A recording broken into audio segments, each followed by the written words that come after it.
The Battle of Nantwich was fought during the First English Civil War, between the Parliamentarians and Royalists, northwest of the town of Nantwich in Cheshire on the 25th of January 1644.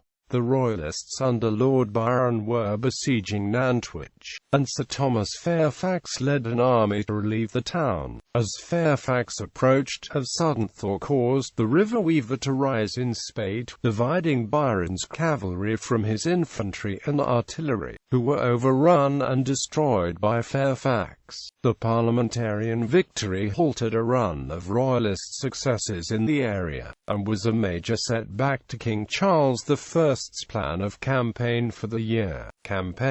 In 1643, King Charles had signed a cessation with the Irish Confederates. This allowed him to recall several English regiments which had been sent to Ireland after the Irish Rebellion of 1641 to reinforce his armies. In November 1643, several of these regiments were sent to Cheshire, where a new field army was being raised, commanded at first by Lord Capel. Capel was replaced in December by Lord Byron, who had been a successful cavalry brigade commander in the King's main Oxford army. Byron launched an offensive from the south with 5,000 men against the Parliamentarian garrisons in Cheshire, most of which were quickly captured. The troops recently returned from Ireland behaved with a degree of ruthlessness not previously displayed in the English Civil War. At Barthomley Church on the 26th of December, the Parliamentarian garrison surrendered after the Royalists lit a fire against the doors to smoke them out. At least 12 of the prisoners, mostly local militia, were executed with Byron's approval. On the 27th of December, Sir William Brereton, the Parliamentarian commander in Cheshire and Lancashire, attempted to concentrate his forces to confront Byron, but was defeated by a sudden Royalist attack at the Second Battle of Middlewich. He retreated with the remnants of his force to Manchester in Lancashire.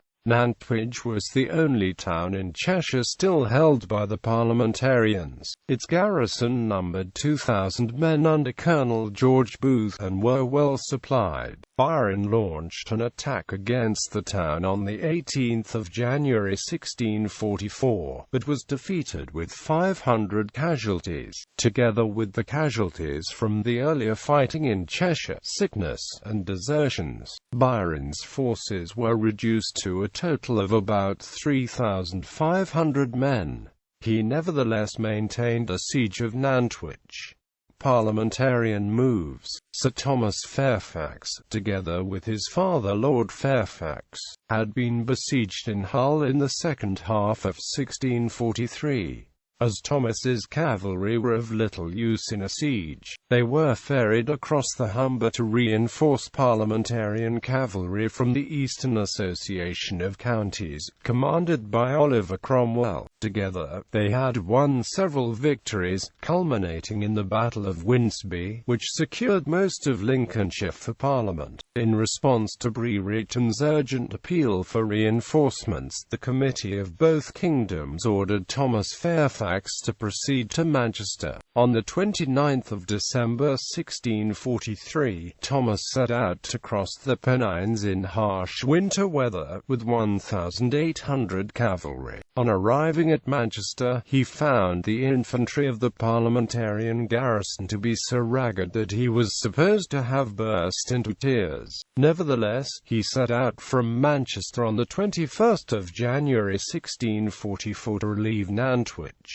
He was accompanied by Brereton, and the force eventually numbered 1,800 cavalry, 500 dragoons, 2,500 infantry and a few hundred poorly equipped cudgellers. Battle. At the time, Nantwich was little more than a large village which lay astride the river Weaver, which normally was a stream 20 feet wide. The Parliamentarians held the Chester Road Bridge in the town, but the Royalists could use a bridge across the river at Beam Bridge, about 0.5 miles to the north.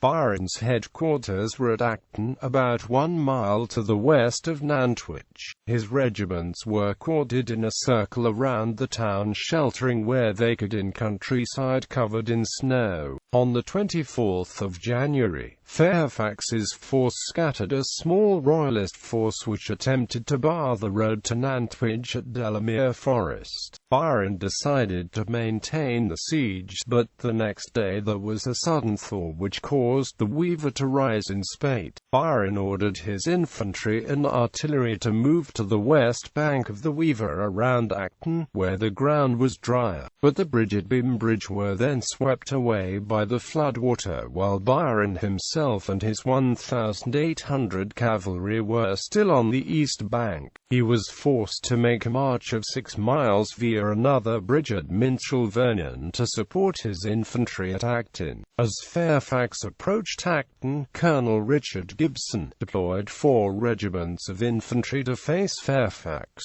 Ernest, Warren's and Gibson's regiments had recently returned from Ireland. Most of the Royalist artillery was massed in Acton churchyard, on the left of Gibson's line. Sir Fulk Hunk's locally raised infantry regiment protected the rear against Booth's garrison in Nantwich. Despite the heavy rain and the numerous ditches and hedges which broke up the ground in front of Gibson's position, Fairfax's force attacked at about 2:00 p.m. Fairfax was informed that Byron was approaching his left rear from the direction of Minchel Vernon, but he deployed only 2 regiments of infantry and his own troop of cavalry to face them, while his main body pushed forward against Gibson. Although Gibson's men repulsed the first Parliamentarian attack, the Parliamentarian cavalry, commanded by Thomas Fairfax's cousin, William Fairfax, outflanked the Royalist